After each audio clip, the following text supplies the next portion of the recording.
Hello, I'm Jim Cornwall, and this is the WalkingPost.com podcast.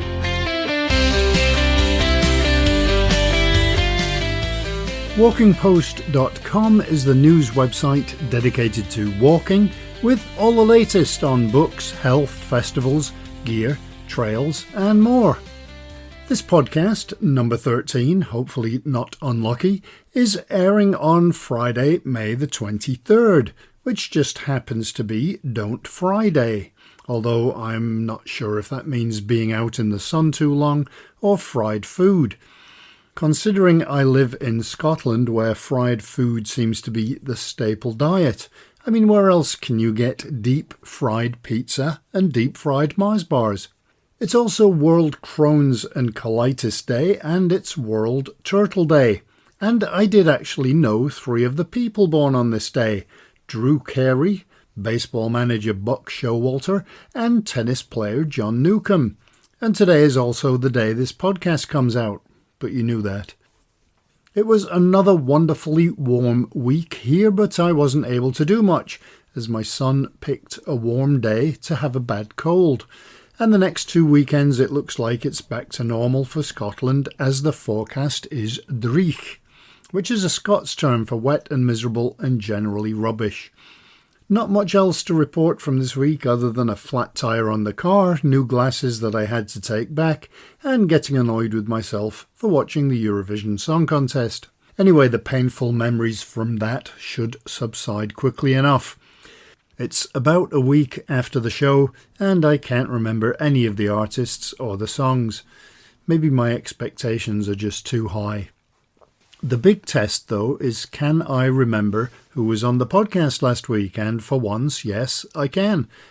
We talked about the Otley Walking Festival, and I want to go, of course.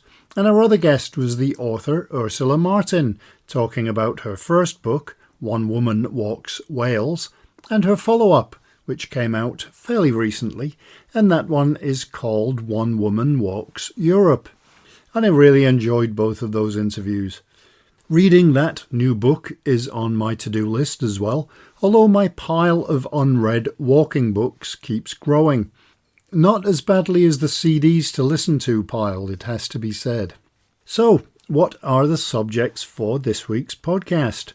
Well, a few weeks ago we had an article about a new trail being created in Nova Scotia in Canada, and it's called the Jajiktek Seawall Hiking Trail. So we have a conversation about that with Emery Ferraro, Trails Coordinator for Inverness County in Nova Scotia. And we're also talking about going back to school. Well, kind of, because we have a conversation with Sam Sykes, who runs the Mammut Mountain School UK in Cumbria.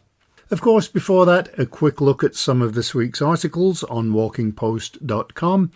If you do have news, press releases, guest ideas or comments, please do get in touch via walkingpost.com, or you can just email me, jim@walkingpost.com.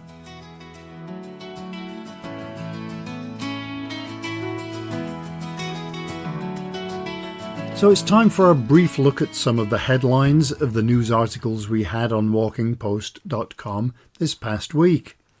Race walking is the next big cardio trend, so fast walking for optimal fitness. If you've ever tried speed walking, it is tiring. Bronte Country is going to become the country's newest national nature reserve, and the winners of the Outdoor Innovation Awards programme have been announced. The Irish government has committed more investment to Ireland's walking trails, which is definitely good news. We had an article on Colombia breaking its tourism and bird count records, and in Wales, a carefully over 60s walking group has won a National Outdoor Discovery Award.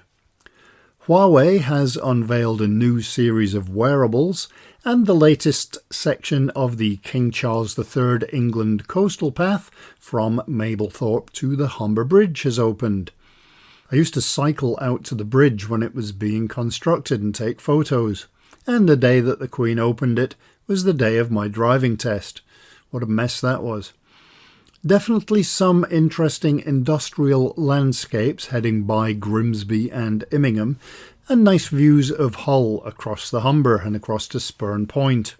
I know growing up it was alleged that Julius Caesar had walked across the Humber, but that is definitely a myth. He took the hovercraft.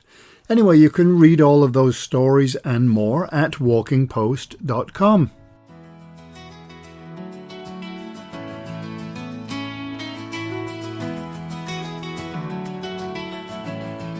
Okay, let's move on to this week's conversations. A new 50-kilometre coastal trail is being constructed in Cape Breton, Nova Scotia, in Canada. The County of Inverness has been given funding to design and build the Jajiktek Seawall Hiking Trail. It's a coastal trail in the Northern Highlands of Cape Breton. To tell us more about it and about hiking in the region is Emery Ferrero, Trails Coordinator for Inverness County. The new trail was announced not too long ago. Could you give us some details about it? Well, actually, it's a project that's been in the making for a very long time. It's been a vision that the communities in that northern part of Cape Breton have had for, I think, well over 20 years at this point. There's been a small group of volunteers who have organized a nonprofit society to try to start thinking about how they could move this forward. So the vision for the trail has actually been around for quite some time, but it's only been in the last couple of years that the momentum has built enough that there's been a significant amount of investment at the provincial and federal level to make it happen. What's the reasoning behind it? Does it fill in a gap, or is it just for the sake of having a trail because it's a good location? Well, I mean, it's a route that people have been traversing for a really, really long time. I mean, obviously, it's a place that's near and dear to the Indigenous folks as well. It's, got a lot of significance to them, and for the communities in the area, it's definitely a backyard that they're familiar with. But the route from Pleasant Bay to Meat Cove has been a popular sort of off-trail wilderness expedition for a long time out there. So we've even got some tour guides up here that'll do annual trips across the plateau there at the seawall. And so it's an idea that's been becoming more and more popular over the years, especially as we've seen the popularity of hiking and backpacking really grow over the last decade or so. And so I think that has just kind of created a perfect amount of momentum with the community-driven work and also sort of the attention that all of the amazing recreation Cape Breton has to offer is also gathering. So it's being seen as a pretty significant way to invest in having that be a part of what it is that Cape Breton and Inverness County in particular has to offer. It's a linear coastal trail? Yeah, so it's going to be a point-to-point route. It's going to be about 50 kilometers, give or take, and it's going to be hut to hut. So folks will be able to take a shuttle to Pleasant Bay and start their hike there. And it'll be 3 nights where they get to stay in a hut that'll be in the backcountry there, and then come out and Meat Cove on day 4. And it traverses just some of the most amazing, wild, coastal, scenic landscapes in Cape Breton. I had the privilege of getting to walk the route this last fall, just sort of checking it out and seeing, just like really getting the details of like, what's it going to take to put a trail here. And it was phenomenal, just truly wild country, just really gorgeous. See any wildlife on the way? Yes, we saw a bear, which was really cool. It was a very safe distance away from us, but we were kind of in this upper plateau area where you could see for quite a while, and we were taking a bearing on our GPS to figure out which way we wanted to go, and we kind of looked out towards the horizon, towards the ocean, and seeing, okay, we need to go that way. And then I was like, wait, what's that?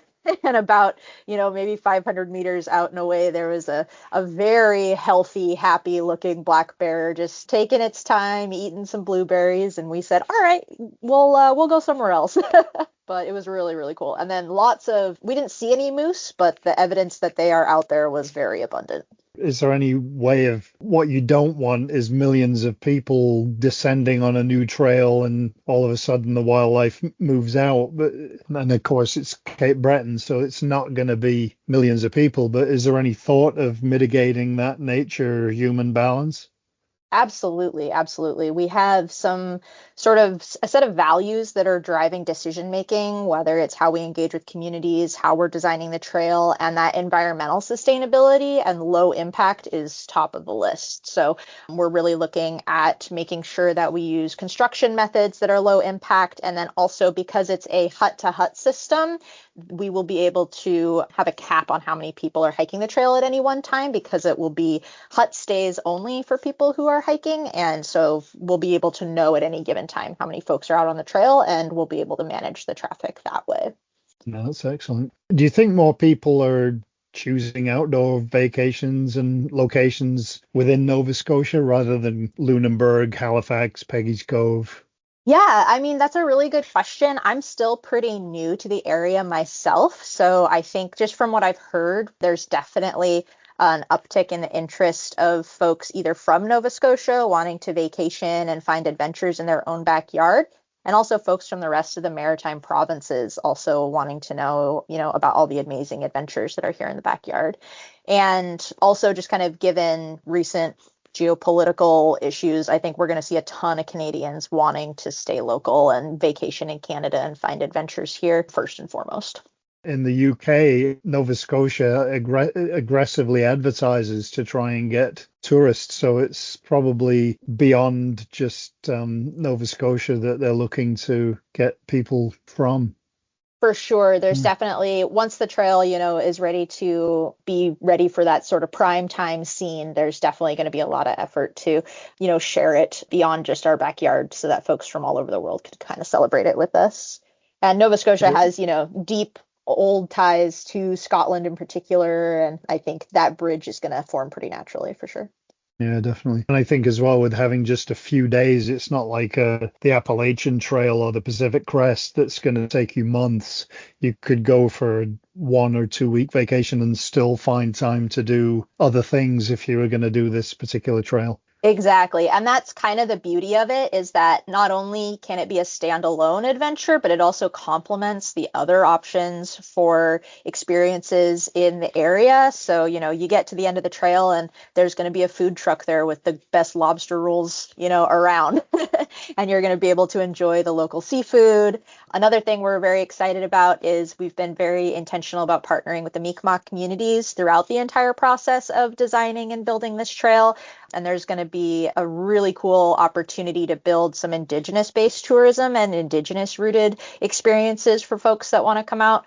We're kind of looking at that New Zealand model where you can go to New Zealand and have a lot of those Maori-rooted experiences. And so we're kind of looking to do something similar out here where you can experience the trail and support the Mi'kmaq communities and just really hear their story as well while you're experiencing the trail. And of course, this new trail isn't a standalone. It's part of that wider Cabot Trail. Are there lots of hikes in and around the Cabot Trail? Yeah, so the Cabot Trail basically more or less circumnavigates the Cape Breton Highlands National Park. So for a big section of that, you'll see signs all over the place for spots you can pull over for viewpoints and hikes that you can take. Some are short. I think the most famous one's going to be the Skyline Trail. Everybody's got those iconic pictures from the Skyline Trail, but other really special experiences all over the national park that you can access from the Cabot Trail for sure. And what about accommodation in the Highlands Park? Some of the more well-known accommodations, if you're looking for something a little bit less in the dirt, there's lots of accommodations in sort of the villages and towns that are all along the Cabot Trail. Are there any specific standout trails in the Cape Breton National Park? I know you mentioned the one that everybody, or at least everybody in Nova Scotia would know about, but are there lots of good ones? Definitely. It's really impressive the amount of trails that they have there. I'm really familiar because my position is rooted in Inverness County. I'm really familiar with the ones that are kind of on the west side. So you've got the Acadian Trail, you've got the Salmon Pools Trail. They're all fantastic adventures for a variety of folks. And I guess one of the things, especially if you're from Europe, is just the sheer size of something like the Cape Breton Highlands National Park. It's big and you can very easily get away from civilization.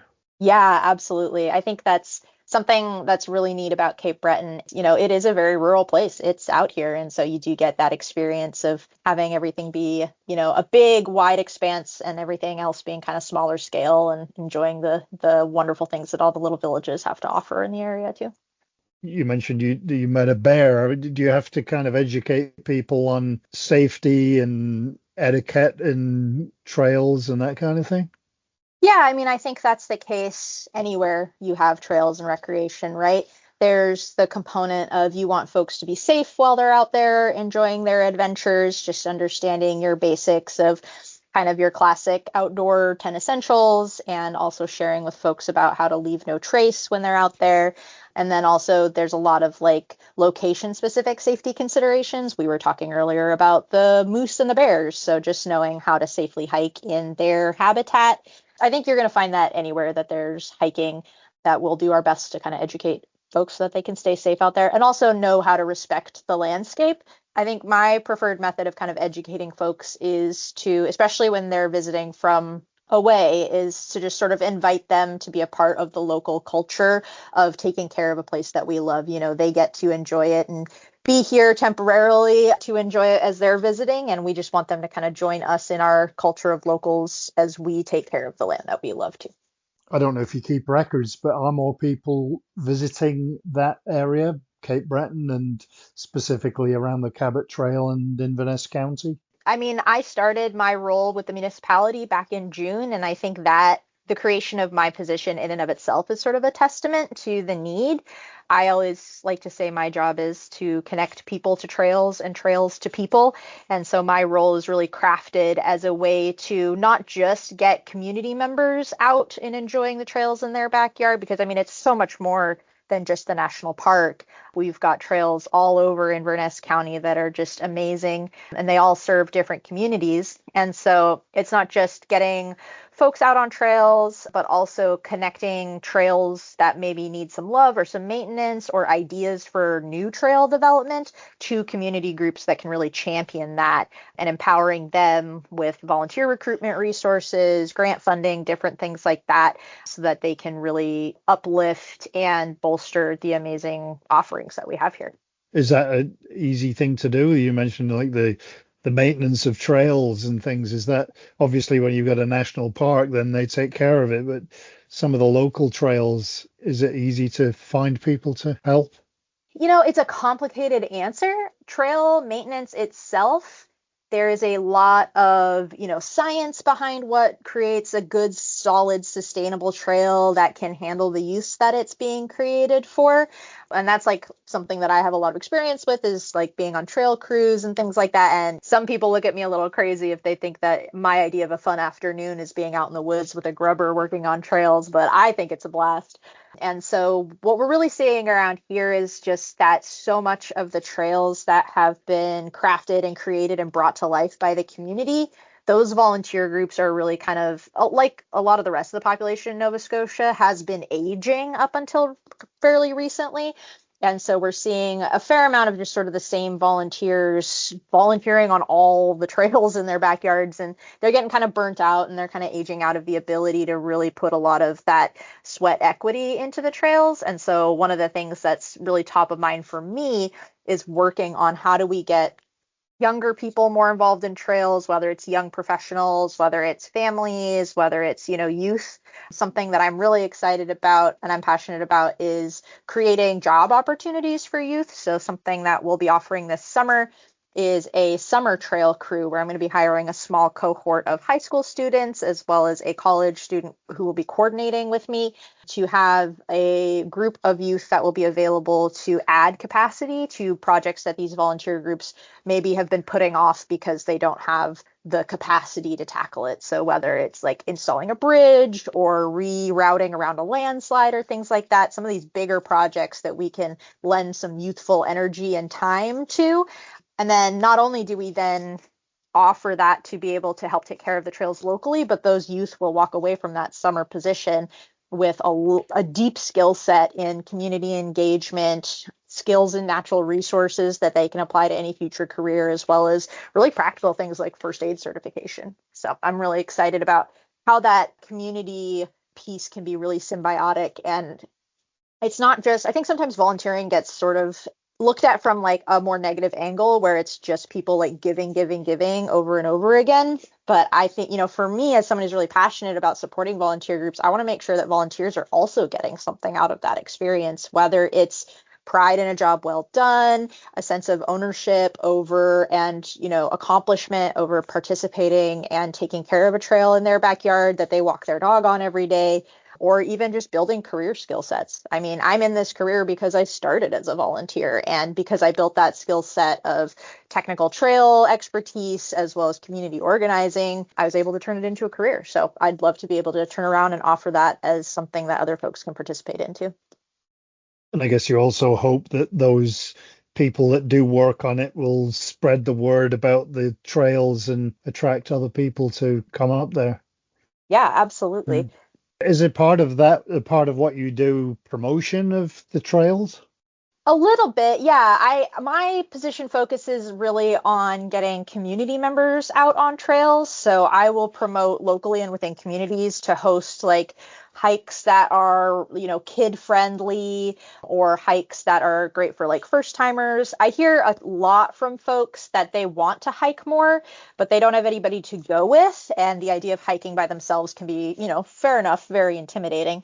And so I've had a lot of positive responses to offering community hikes where folks can come out with a group.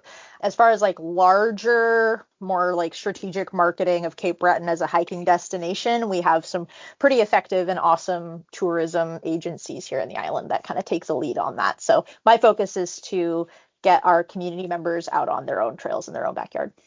Are there any things like walking festivals out there? We do have something coming up this spring where they celebrate all the different waterfall trails that we have on the island. It's island wide. It's not just in Inverness County, and it's put on by the tourism folks where they really kind of curate these cool experiences for folks where they can hike trails, see the waterfalls, and also there's some other associated activities where I think if they visit like a certain number of waterfalls, they get a prize and things like that. So we do have that kind of stuff going on out here.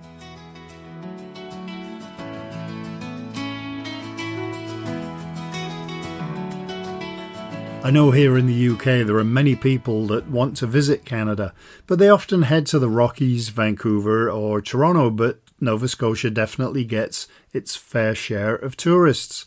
It's got lighthouses, whale watching, historic cities and some amazing scenery. And it's got Cape Breton, the island at the top of Nova Scotia, which includes the famous Cabot Trail, which is definitely worth putting on your bucket list. I think my bucket list is the size of a shipping container. I also like the idea of that hut to hut walking. Maybe it should be Pizza Hut to Pizza Hut. Next, we're going to chat about the Mammut Mountain School UK, which is in Kendal in Cumbria, where you can learn about climbing, scrambling, navigating and a whole lot more. We chatted with Sam Sykes, who runs the school. Maybe you could give me a bit of background on the mountain school. Sure. The Mammut Mountain School, there's quite a bit of history to it, actually. So I worked with Mammut, the brand in the UK, for quite some time. I've been an instructor all my life, since I was a child, teenager, all the way up.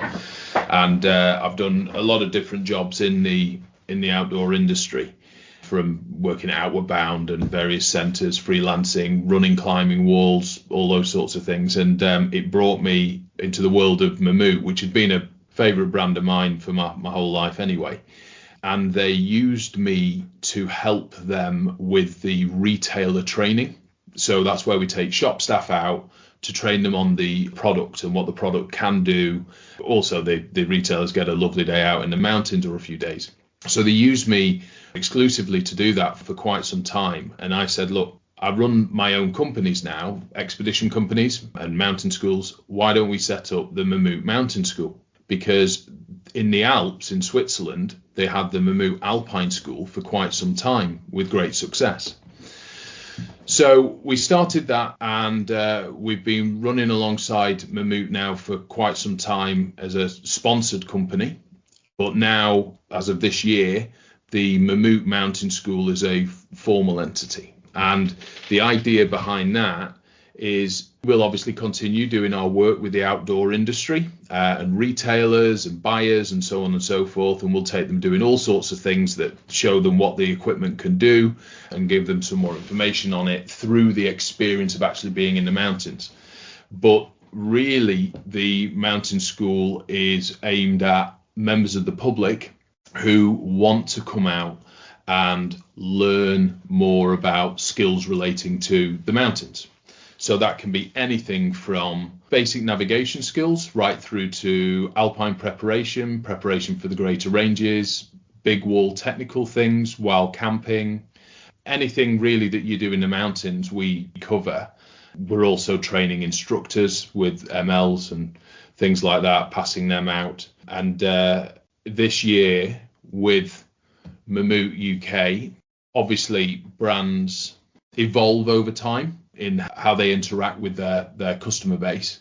And we're going to be a big strategic part of that moving forward, because Mammut ultimately, they sell some fantastic stuff. You know, I wouldn't say it if I didn't believe it, but actually having people come out to learn the skills in the mountains and at the same time they can try the kit as well is one of the big aims for us. And we've been doing that very successfully for a number of years, but now it's a more focused approach on that with my team. We're based in the Lake District. My businesses have been based in the Lake District for over 15 years now, but I'm a Lancashire lad, so I live down in Lytham.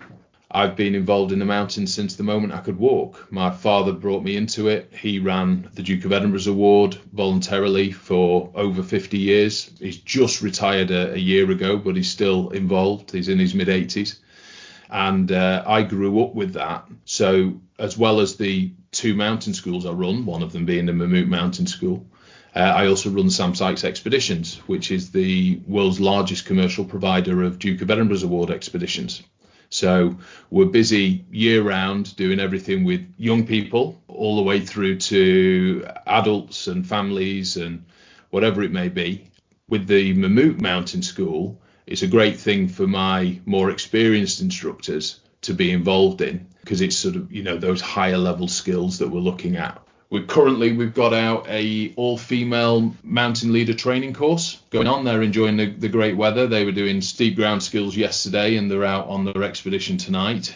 As we speak, I've got 280 young people out on expeditions around the UK too.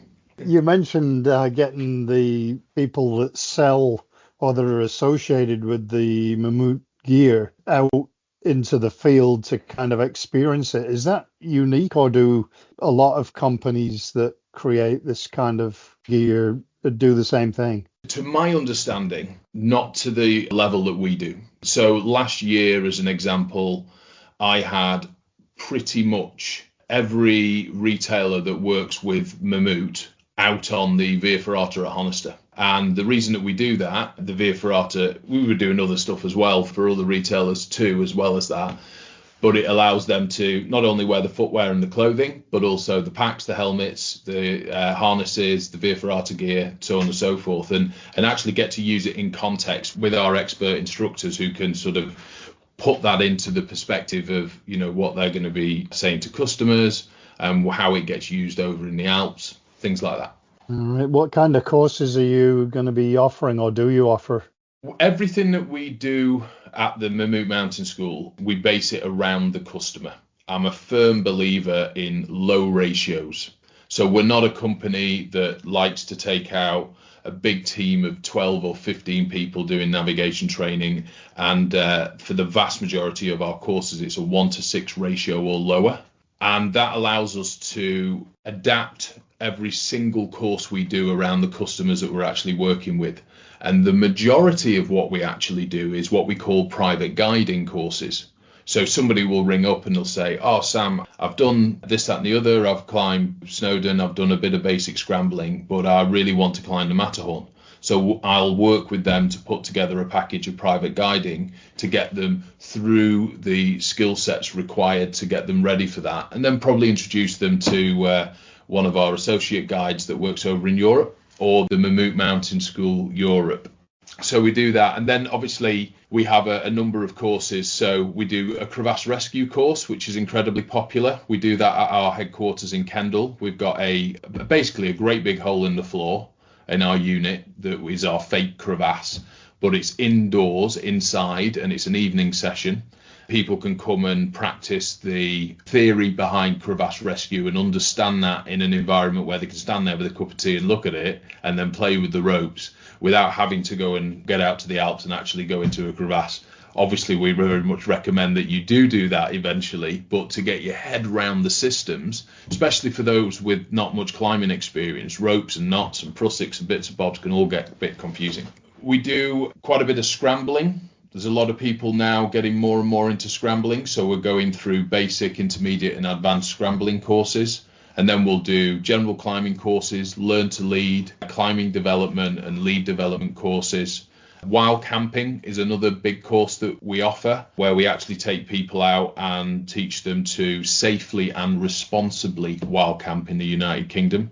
I know it's a bit of a hot topic, but my take on it is if we can have experts teach people how to do it well and properly, that's surely better than just leaving everyone to their own devices and us getting into the trouble that we've seen out in the outdoors over recent years with the popularity it has. Sometimes we do quite a lot of technical advice. So we work on quite a lot of filming projects. We work a lot with universities. We're working with Lancaster University at the minute to review and work with their students and professors and teaching staff for their trips out to Arolla for the glaciology department. So yeah, it's varied. Do you take on individuals, like private individuals, or is it mostly training for professionals? Everything that we do is for members of the public, but obviously we have like universities and retailers come to us too, and we'll take one-on-one, and that's what our private guiding is. So that one-on-one private guiding, we have 3 levels of it, level 1, 2 and 3. Level 1 being where we're taking you into UK mountains, hill and mountain work. Level 2 being a bit more technical, so we're looking at scrambling level stuff. And then level 3 is where we send you out with one of the British mountain guides, because you've got a view on or a want towards an international expedition, and we'll give you the training. So level 1 might be somebody that goes, I've been into the mountains a few times myself, but really I want to sharpen my skills. So we can spend 1 or more days out with that individual, or them and their partner, them and their child, them and their mates. We can be flexible and create a syllabus just for them and the outcomes. So that might be to be a bit hotter on navigation, night navigation, emergency procedures in the UK mountains, how you need to think to deal with an incident, things like that. Level 2 might be, we've done lots of walking and we really want to get into scrambling, so we can go and look at, some scrambling techniques and possibly the use of, short ropes, stuff like that. And then obviously level 3, typically we get a lot of people that want to go and climb Mont Blanc, the Matterhorn, all the big tick things, Kilimanjaro, so on and so forth, and we will see where they're at, assess their capabilities and put an action plan together with them to get their confidence and skill set up to the level for them to really safely enjoy the mountains. How has technology changed what you do? Because when I was a kid, it was a compass and a map, and now you've got smartwatches that can pretty much do everything except feed you. I am a reluctant adopter to modern technology personally, and I'm a firm believer that knowledge of the ground and the mountains first, map and compass always. It's always in my bag and it's advised for everybody else. And then on top of that, we have some amazing things that our phones and watches can now do, but I always see them as an add-on. I've got a fantastic all singing, all dancing one of these watches. I use it to tell the time, and it's nice to know how many steps I've done that day. But for the rest of it, I use a map and compass because that's how I was brought up. How has it changed things? I think that the complacency is obvious with the amount of rescue call outs that we're having. It's such a shame that people don't understand some basic principles that could avoid that entirely and give them, a much more enjoyable day out, never mind safe. But we can't be Luddites and we need to roll with it. And we work with quite a few mountaineering clubs as well. So we work with the British Association of Swiss Alpine Club, and we do their training every year. And one of the things that some of the older members, I'm sure they're not going to appreciate me saying this, have asked me to do a GPS course. So some of my more tech-savvy instructors were sent out to show them through what the modern technology can do. Because I think in the Alps, as an example, more so than the UK mindset, The Europeans, for sure, are far more tech linked than most of us in the UK. I think, the old guard here in the UK still map and compass, but the vast amount of European guides, none of that. It's all phone and watch, and it works for them. But there's something about it that doesn't feel like that would wash very well in the UK, because we have a different environment, we have a different terrain, we have a different situation. We're not walking along wonderfully dramatic arêtes and stuff like that and marked paths that have got paint blobs on them. We are often out in sometimes super featureless terrain in sometimes pretty horrendous weather. And it's always good to sort of know where you are, map and compass, and by all means use GPS as a backup. But if you're relying on that primarily when you're going out with no map and compass and no knowledge of a map and compass, I think this is something that we need to try and address, which we've been trying to do for years and years. But then I go back to the thing is that we need to roll with the technology. There's no point telling a teenager now that you can just use a map and compass when they full well know that there's technology on their devices that they are way more familiar with than I'll ever be, that's not the way to go. So there's a balance to be struck. In the modern world we live in, with the social media influence on people, because I'm not going to say influencers, I want to be really clear on this, because there's some influencers out there that are fantastic and have got the right message going out, but there's some that are irresponsible, and what's really worrying is they don't even realize that they're irresponsible because they haven't got the knowledge.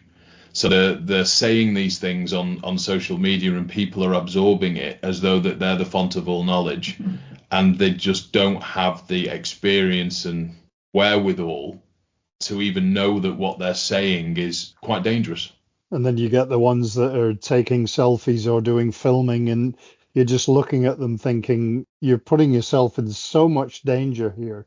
There's so many of those instances where you just look and think, that's just not, I mean, I'm not an expert, but you look at it and think, that's not right what you're doing. But you know what it's like. How do you fix that? Do you try and tell people that they can't do it? A, you can't do that. It's not right to do so. But B, if you say you can't do it, it's just going to make more people do it. The best thing here is to have those solid influencers get more traction so that people can watch and experience people that know what they're saying and pick up the tips and tricks. And I'm not saying this to garner more business, this next point, but the best bit of kit you can ever have is knowledge. So the first investment for anyone going into the outdoors should be finding a way of getting that knowledge. Now, whether that's from a competent friend or someone you know, one of the local mountaineering or walking clubs, whatever it may be, or even, spending a bit of cash with your mates to come out with one of our guys just to give you, all the info we can. We love doing it. We were excited to do it. And that's going to go a lot further towards your safety and your enjoyment, the respect for the mountains, everybody else's enjoyment, than buying another jacket. You can't predict 100% of what's going to happen because there's always going to be something that you've never seen before. But I think being armed with a lot of information gives you confidence that you can deal with certain situations, whereas you see so many people that are unprepared that if something were to happen, that they're not going to be able to respond properly. Yeah, 100%. The Be Adventure Smart guys, that team with their information, I think that could be pushed more by our industry at all the points of entry for all these people coming and enjoying the outdoors. It's great that we've got more people going out and enjoying the outdoors, but that goes hand in hand with the damage to the environment, the damage to the paths, the irresponsible people leaving rubbish, the huge increase in mountain rescue call outs. And I've never, ever met a rescue team that's sort of unhappy about being called out. That's what they're there for. That's what they train for. But at the end of the day, these volunteers are going out in the middle of the night. And you know what? All kudos to them because they've always been very positive.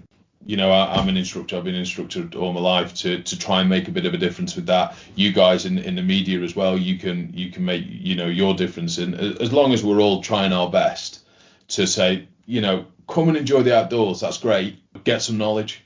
Taking all of your knowledge from what you bump into on YouTube and Instagram and TikTok isn't probably the best foundation for a long-lived and safe enjoyment of the outdoors. Now that you're under that kind of Mammut umbrella, will there be changes and will it affect what you do? No. Again, I've been running alongside Mammut now for 10 years plus. I've been working with that team really, really closely. The way we do business aligns with Mammut, so there's no changes there. When I met the Mammut main CEO, we had a good old chat about the mountain school, what he would like to see, what I would like to see, and we 100% agreed across the board with everything that we're trying to do. Getting more people into the mountains safely and responsibly is the sort of key foundational message. Because it's Mammut and because we are where we are, our expectations of a high standard of professionalism from our team are jointly also incredibly high, which is why Mammut have worked with, this sounds egotistical and it's not very British to say this, but that's the reason that Mammut have worked with me for so long, is because they know that they can turn to me and they know that me and my team, really core team, do things at an incredibly high standard. The attention to detail and the care that we put into our courses is huge. Everyone in the outdoors knows who Mammut are and the sorts of kit that they sell and they make and develop and evolve. Working together is a perfect partnership, actually. Just to kind of close, maybe, I wonder for the average walker or hiker that has done maybe some of the Lake District peaks and Yorkshire or southern Scotland, and they want to do something a bit more challenging, what would you say are the most important things to be aware of when it comes to doing something that's a little bit outside of their comfort zone, maybe? Well, firstly, I'm a big proponent about pushing yourself out of your comfort zone. I think that's the only way in all aspects of life that we grow and develop. The key here is working out what's stretching you and what's sort of taking you beyond your capabilities. The only real way you're ever going to know that is testing it, but that should be being with somebody that knows what they're doing, or you get some training and you get an expert to give you a hugely impartial point of exactly where you are. So if you're wanting to go and take on your next challenge, absolutely go for it. So you should. Your responsibility, however, is to honestly assess your competence and capability. And if you can't do that clearly, then get some of your mates together, come and find someone like us or your local club and just ask the question. We'll tell you and we'll help you. Yeah, it's good advice, because I think a lot of people kind of sometimes bite off more than they can chew, and going back doesn't seem a very British thing to do. It's, well, I've got this far, I'm going to keep going, or that, well, the weather's getting worse, but we'll just make it up to the top because it's only another half hour, or, it just seems like we have this attitude of we've started, so we'll finish. I wrote a book once called Why Have Adventures, and one of the chapters in that was about risk assessment. And the first time I attempted the Matterhorn with my mate Jacko, when I was quite a bit younger, I got up to a point. We hadn't really acclimatized well enough. We were pushing ourselves. It was incredibly busy on the mountain, and I decided that it was time to turn back, and we were literally 200 meters from the summit. We turned back, we got back down, the storm that was forecast hit, everything was buzzing, you know what it's like, and we got back down to the hut. Sadly, at the same time, another team that were near us, they decided to continue. Some of those guys didn't come back. having the strength of conviction to be able to make the decision to turn back is based in experience and knowledge. The mountains will always be there, and your ability to make that decision to keep yourself and others safe is way more important than taking unnecessary risks. That decision was steeped in a lifetime of operating in the Alps with my father, and my father drilling this into me, and I remember being in my early 20s when I was on the Matterhorn with my mate Jacko and his voice in the back of my head. Unfortunately, not everybody had the upbringing I have. So it's for them to try and find that information elsewhere. And whether, again, that's through a local walking or mountaineering club or coming out on a course with not just us, but any other company, we can try our best to sort of give you that knowledge. But the knowledge of when to turn back comes quite a lot more, I would say, from experience than theoretical knowledge.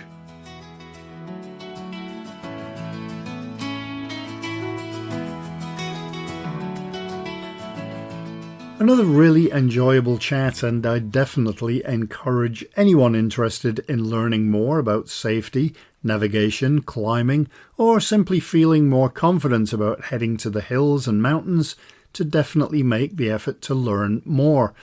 Whether that's going to a school or from a hiking or mountaineering club, definitely pays to get more information. I can't tell you the number of times that I've been on hikes around the world and come across people completely unprepared for the conditions or for the terrain.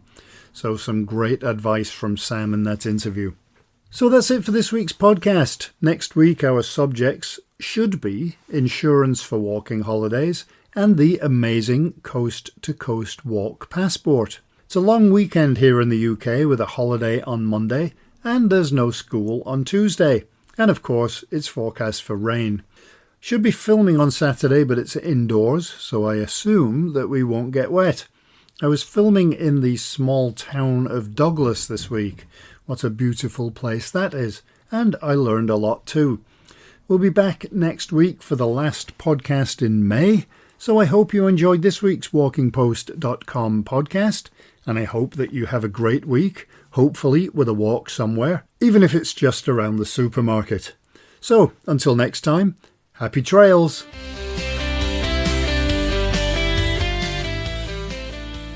Walking Post from WalkingPost.com is an Air Coastal Media Limited production.